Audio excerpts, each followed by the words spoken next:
Magandang gabi po sa bawat isa. Salamat po sa panibagong araw. Ako nga po pala si Pastor Ret Palitang ng Your Special and welcome po sa ating Daily Communion. Okay po, so sa gabing ito tayo po muna ay mananalangin. Panginoon, salamat po sa araw na ito. Salamat sa panibagong pagkakataon na binigyan mo kami ng uli, O Diyos, ng pagkakataon para mag-aral ng iyong mga salita. Pagpalain niyo po, O Diyos, ang bawat isa. Hayaan mo, Panginoon, na mataas ka at mahayag sa pamamagitan ng iyong mga salita. At hayaan niyo po na kayo ang kumatagpo ng bawat pangangailangan, Panginoon, sa gabing ito. Hayaan mo, patuloy naming buksan ang aming puso para sa iyong mga salita. Salamat po aming Diyos, ikaw po ang mahayag, ikaw po ang maitaas. Ito po ang aming panalangin sa pangalan ni Jesus. Amen and amen. Okay, so salamat po sa Panginoon at bibigyan daan natin ang salita ng Panginoon, ang Word of God o yung the Bible, the Word of God. Okay? So the most important relationship we can have in this life with God through reading His Word, the Bible. Kapag binabasa po natin ang salita ng Panginoon, you will know how God think, how God speak, and how God act. Okay. So, ang problema, wala tayong Bible. Okay? Ito ang isang malaking dilema ng maraming tao.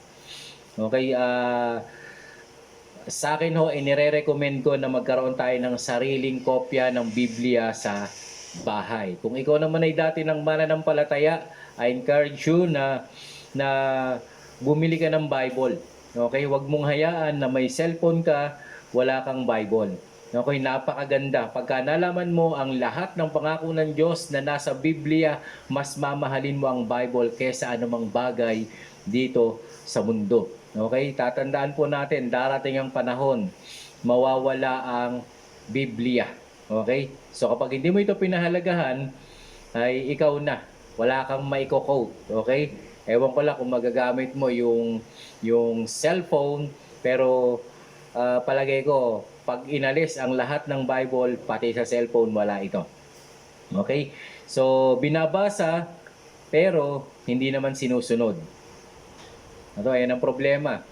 Binabasa pero pag kahit anong gawin niyang basa, hindi rin siya nababago kasi hindi niya naman sinusunod. So ito ang nagiging problema po natin. Parang tumingin sa salamin, nakita niya may muta. Okay? Pag alis niya sa salamin, hindi naman niya tinanggal yung muta. Okay? Parang ginawang design yung muta. Hindi ho. Meron tayong nakitang dapat ayusin sa ating muka. Pero pag alis natin sa salamin, hindi natin inayos. Di ba? Ganon, yan yung bumabasa pero hindi sinusunod. Isa pang dilema, sinusunod nga pero yung gusto lang. Problema. Eto, ayoko to. Meron akong narinig niyan yan lang ang hindi ko gagawin, sabi niya. Nung sinabi kong magpasakop ang babae sa asawang lalaki, sabi, yan lang ang hindi ko gagawin. Yan po dapat gagawin po natin lahat. Wala tayong iisang tabi. Okay? Pangalawa, okay, nahihiyang magdala ng Bible. Okay? Yung iba naman hindi talaga binabahagi yung Biblia. Isa pa naman napakaraming dilema dito, no? Dito yung nagbabasa paminsan-minsan lang. Marami pa po ako nakalinya dito Okay? Ang sabi dito, mga walang journal. Pagka sinabing journal, hindi siya nagsusulat, hindi nagbabasa kasi ang devotion kasi ay nagbabasa, isinusulat, isinishare, ipinopost sa Facebook o kaya ay ibinabahagi sa iba para maging pagpapala din sa iba. Yung iba nahihiya. Alam nyo po, ang ating layunin gagawin nating famous, ipapakilala natin si Jesus Christ. Kaya punuin natin ng good news ang Facebook natin, ang messenger natin, okay? Hayaan nyo pong magsawa sila. At least ang nababasa nila, good news. Okay? Hindi yung puro selfie-selfie lang. Narito ako, kumakain ako nandito ako sa isang lugar. Okay? Mas maganda kung ang pupunuin natin yung Facebook natin, yung wall natin ng mga salita ng ating Panginoon. Okay? Yung iba ay ang lalakas talaga ng loob, nagtuturo na. Okay, mga leader na sila kung tinatawag pero hindi pa nag-devotion. Ayan ang mga dilema. Yung iba leader na pero hindi pa nila natapos ang Biblia. So ito po ang isa sa ginagawa natin, no, at pinopromote natin, basahin natin ang Biblia. Okay? Kung hindi mo pa nababasa ang Biblia simula Genesis hanggang Revelation, so ito na po ang pagkakataon natin. At malalaman natin kung bakit. At iyan yung pag-aaralan natin sa mga sunod-sunod hanggang sa mga susunod na araw. Mababasa, mapag-aaralan natin ang salita ng Panginoon kung gaano ito kahalaga sa ating buhay, bakit natin ito babasahin. Amen? So ang gusto nating ituro ngayon talaga, hindi ka muna maging leader, hindi ka muna tutugtog, hindi ka muna kung ano man ang gagawin mo o kaya marami kang gustong gawin. Ang inirerekomenda ko na una po natin gawin, mahalin muna natin ang Diyos sa pamamagitan ng pagbabasa ng salita ng Diyos at pagsasabuhay. Ayan po ang una nating gawin. Ayan ang una nating pag-aralan. Kasi madali na hong maglingkod pag mahal mo ang Diyos. Okay, naniniwala po ako diyan. Kaya, ayan po ang inire-recommend ko na una, kaya ito talagang inuna kong ituturo sa inyo, na mahalin muna natin ang Panginoon. Amen po ba? Okay? So, basahin po natin yung Joshua chapter 1 verse 8. Sabayan niyo po kami. Huwag mong kaliligtaang basahin ang aklat ng kautusan. Pagbulay-bulayan mo iyon araw at gabi upang matupad mo ang lahat ng nakasaad doon. Sa ganoon, magiging masagana at matagumpay ang iyong pamumuhay. Ayan. So, sa panahon ni Joshua, kapag ikaw ay Joshua generation, nung simula kay Moises, alam niyo yung kasaysayan ni Moises, ang hirap sundan eh. Kasi ang lalaking mga himala ang ginawa ng Diyos. Okay? Ngayon, nung wala na si Moises, si Joshua na.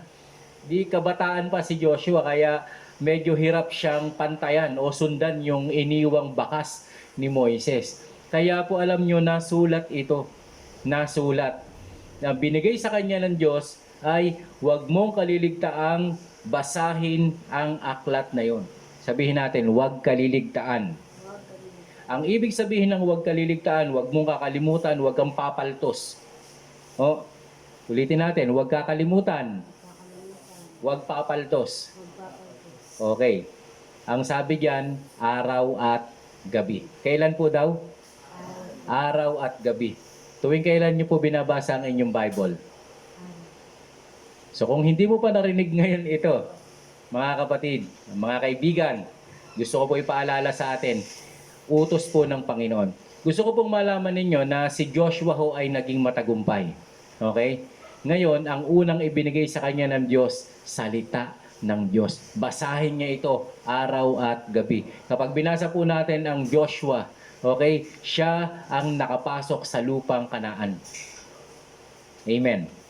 So, kaya hindi aksidente na ibinigay yung sulat, yung kautosan sa panahon ni Joshua sapagkat ipinapakita dito na ang salita ng Panginoon ang magdadala sa atin sa tagumpay, ang magdadala sa atin dun sa ating mga napakagandang pangarap. Kaya kapag pinag-aralan natin ang salita ng Diyos, dapat huwag tayong papaltos.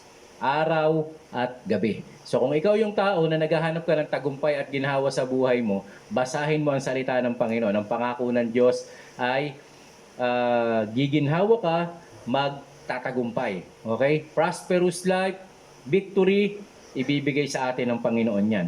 Pero huwag kang pumaltos. Araw at gabi. So kung mapapansin po ninyo, nakakatanggap po kayo sa amin ng mga devotion. Araw, ano ba yan si Pastor? Minsan, yung iba hindi na sinisin. Kasi alam nyo, yung mga sinesendan ko nito, tinitignan ko din. Ang layo na, nung huli pa nilang sinin yung aking send.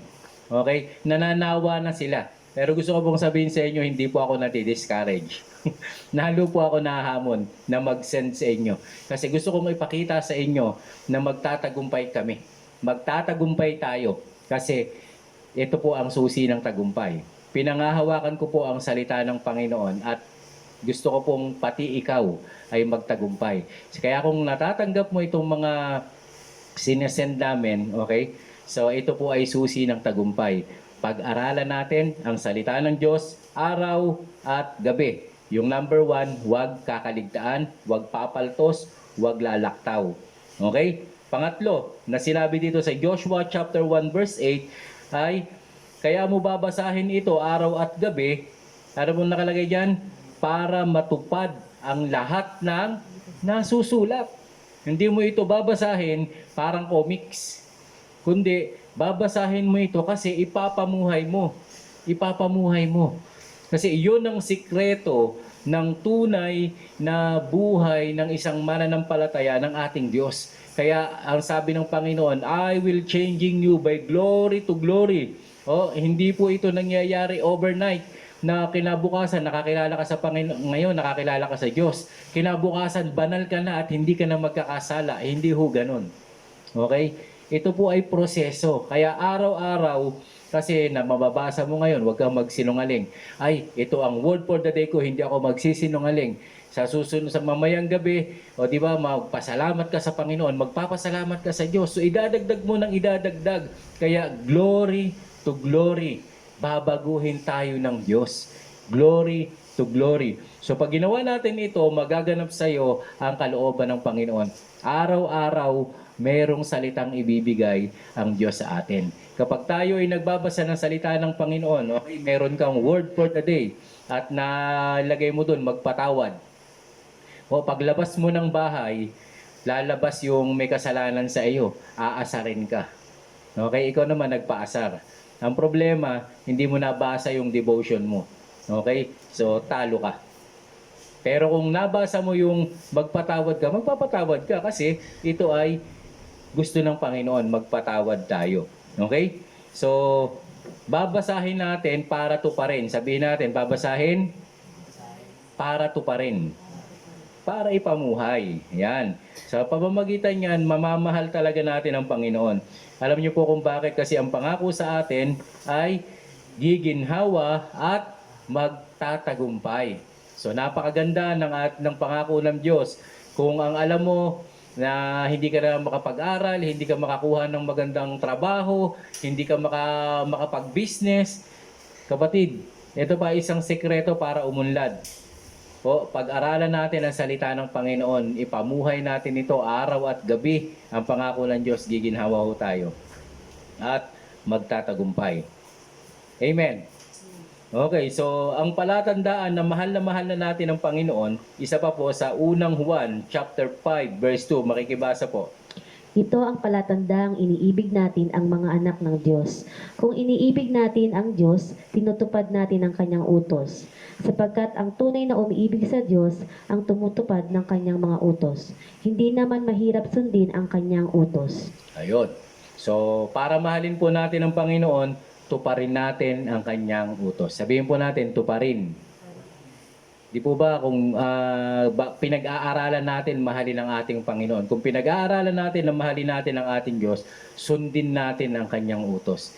Kahit po kung ikaw ay nanay, kung ikaw ay tatay, tapos sinusunod ka ng anak mo, palagi ko mahal na mahal mo yung anak mong masunurin sa iyo.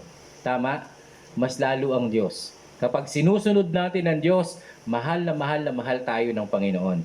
At iyan po ang sinabi ng Diyos sa pamamagitan ng kanyang mga salita, ipakita ninyo ang inyong pagmamahal sa pamamagitan ng pagtupad ng kanyang utos. Sa nagmamahal kasi mga kapatid, hindi ho mahirap sundin ang utos. Naalala ko, meron akong kaibigan, sabi niya, kahit isang araw, hindi pa niya nabago ang kanyang buhay. Hindi niya naalis yung yosi niya. Tapos, dumating sa buhay niya yung amin pong isang, yung nag-transfer galing ng ibang school at na-inlove itong kaibigan ko. Alam niyo po ba, ang unang sinabi sa kanya, ayoko sa lalaking naninigarilyo. Simula po noon, wala na siyang yosi. Okay, sabi niya, grabe, naalis ko talaga. Okay? So, yun po ang yun po ang sinasabi na ayun po ang nagagawa ng pag-ibig. Kapag tayo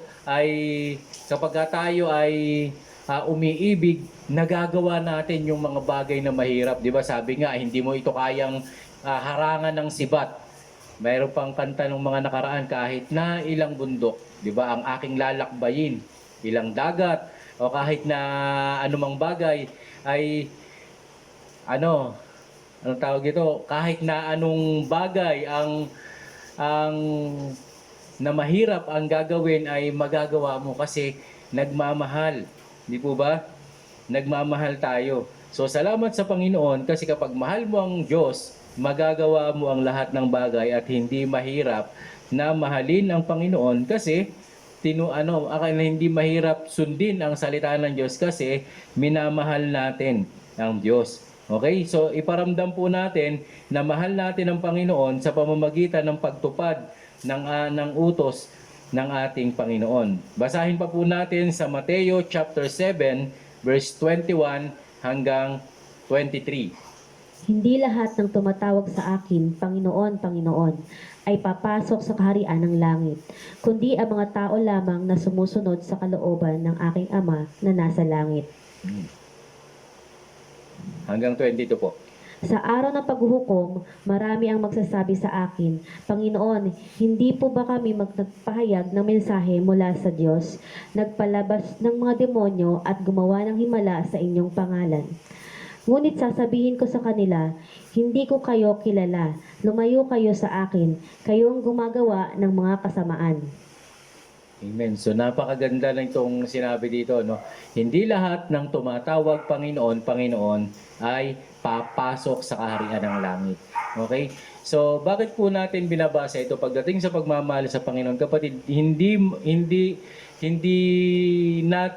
maganda na mapahiya tayo sa bandang huli. Okay? So hindi lahat ng tumatawag sa Diyos ay papasok dun sa kaharian ng Diyos. Ang sabi dito, yun lamang tumutupad sa kalooban ng ating Amang nasa langit. So napakahalaga ho nitong pinag-aaralan natin mga kapatid pagdating dun sa ating pananampalataya. Kasi sayang, di ba, nananampalataya tayo sa Panginoon, nananalangin tayo, nagbabasa tayo ng salita ng Diyos. Ang problema, hindi natin isinasagawa, hindi natin tinutupad. So mayroong kulang. Titignan niyo po sa verse 22. Makikita natin na maraming hindi nagsasagawa sa huling araw. Sabi dito, sa araw ng paghuhukom, marami ang magsasabi sa akin, Panginoon, hindi po ba kami ay nagpahayag ng mensahe mula sa Diyos? So pwedeng nag-share ka ng Word of God. Di ba? Pwedeng nag-share ka ng Word of God. So ibig sabihin, alam niya na yung Word of God. Pero ang problema, hindi lahat siguro ay tinutupad nito. Okay? Nagbabahagi na ito ng Word of God. Palagay ko meron itong pinapatungkulan sa talagang nagtuturo na ng mga salita ng Diyos. So pwedeng pastor ito, pwedeng guro, pwedeng mga Sunday school teacher, at marami pa. Okay? Napakahalaga na makita natin na dapat tayo mismo tagagawa ng salita ng ating Diyos. Hindi lang siya nagpahayag ng salita ng Diyos. Ang sabi niya, nagpalayas ng demonyo. Nakagawa sila ng iba't ibang kababalaghan. Okay? Sa pangalan ng ating Panginoon. Ibig sabihin, nakaranas na din siya ng pagkilos ng Espiritu Santo, pero hindi kumpleto yung kanyang paggawa. Verse 23, tignan po natin. Ngunit, sasabihin ko sa kanila, hindi ko kayo nakikilala. Lumayo kayo sa akin, kayong mga gumagawa ng kasamaan. Mga kapatid, masakit pakinggan. Pero ito ay isang katotohanan na kapag kulang ang ating pagsasagawa, sayang, di ba? Kasi ang sabi rito, lumayo kayo mapaggawa ng kasamaan. Hindi lahat ng tumatawag sa Panginoon, Panginoon ay maliligtas. Kompletohin natin. Kompletohin natin. Ako po ay concerned sa lahat ng mga nagbabasa ng salita ng Panginoon. Para mangyari ito, kompletohin natin. Lubusin ho natin sa pamamagitan ng pagsasagawa. Tutuparin natin yung ating mga nababasa kasi kaya natin to binabasa para tuparin. Yun po ang ating layunin dahil gusto nating mahalin ang ating Panginoon. Okay po? So sa verse 21, tinutupad natin yung tumutupad lang ang papasok sa kaharian ng Diyos. So baliwala ang mga paglilingkod at mga ginagawa ng mga tao kapag hindi natin ito sinusunod. So baka akala natin may relasyon tayo sa Diyos. Ang totoo pala, wala. Kasi nababasa ng Diyos, hindi natin maloloko ang Diyos. Kita nyo po, Santiago chapter 1, verse 23. Pakibasa po.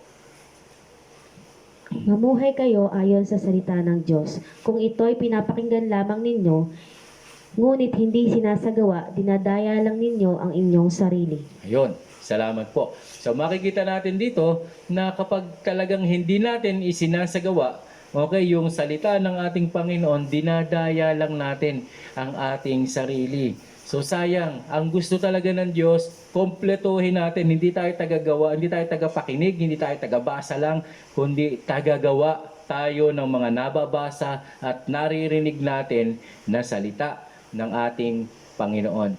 Para maging kumpleto ho ang ating pagiging mananampalataya ng ating Panginoong Hesus. Ini-encourage namin kayo magbasa ng Biblia. Kung wala ho kayong Biblia, magkaroon kayo ng sariling kopya ng inyong Biblia sa inyong tahanan. At iyan po ang pag-umpisahan natin, pag-aralan natin, na mahalin natin ang ating Panginoon at mamuhay tayo ayon sa kanyang mga salita. Mga kapatid, ito po ang mensahe at salita ng ating Panginoon at nagmamahal po ang ating Diyos sa atin. Amen. So kung ikaw po ay isang tao na parang sinasabi mo na ngayon mo lang gagawin ito. Okay, so gusto kitang hilingan at tulungan sa isang panalangin na nagsasabi, Lord, ikinukumit ko yung sarili ko ngayon. Talagang sisikapin ko po sa inyong tulong, sa inyong kahabagan. Bibigyan niyo po ako ng kakayahan at pagnanais na magawa ang pagbabasa ng salita ng Panginoon. Hindi ko lang po babasahin, kung hindi, gagawin ko na din po. Okay? So manalangin tayo sa tulong at biyaya ng Panginoon. Maniwala ka kapatid, mamahalin mo ang Panginoon. Kung hindi mo pa ito nabigyan ng pagkakataon sa buhay mo noon, ito na ang pagkakataon natin. Okay, so tayo po ay manalangin at hinihiling ko ang bawat isa na makiisa tayo sa prayer at sabihin natin ito, Panginoon, humihingi po ako ng tawad na hindi ko po binibigyan ng panahon ang pagbabasa ng iyong salita. Patawarin niyo po ako at tulungan. Bigyan niyo po ako ng kakayahan at pagnanais para magawa ko po ang iyong kalooban. Salamat po sa iyo, Panginoong Hesus. Naniniwala po ako ng iyong kamatayan at muling pagkabuhay sa krus ay sapat na kabayaran para ako ay patawarin at hindi na po parusahan. Nananampalataya po ako kay Jesus. Kaya sa oras na ito, tinatanggap ko si Jesus bilang Panginoon at tagapagligtas. At simula sa araw na ito, magbabasa na po ako ng salita ng Diyos. At ipapamuhay ko po sa iyong tulong, sa iyong kalakasan, para magawa ko po ang kalooban ng Diyos. Ito po ang aking panalangin sa pangalan ni Jesus. Amen. And amen. Ako na lang po ang mananalangin. Lord, salamat po sa oras na ito na ipahayag ko na po ang iyong mga salita.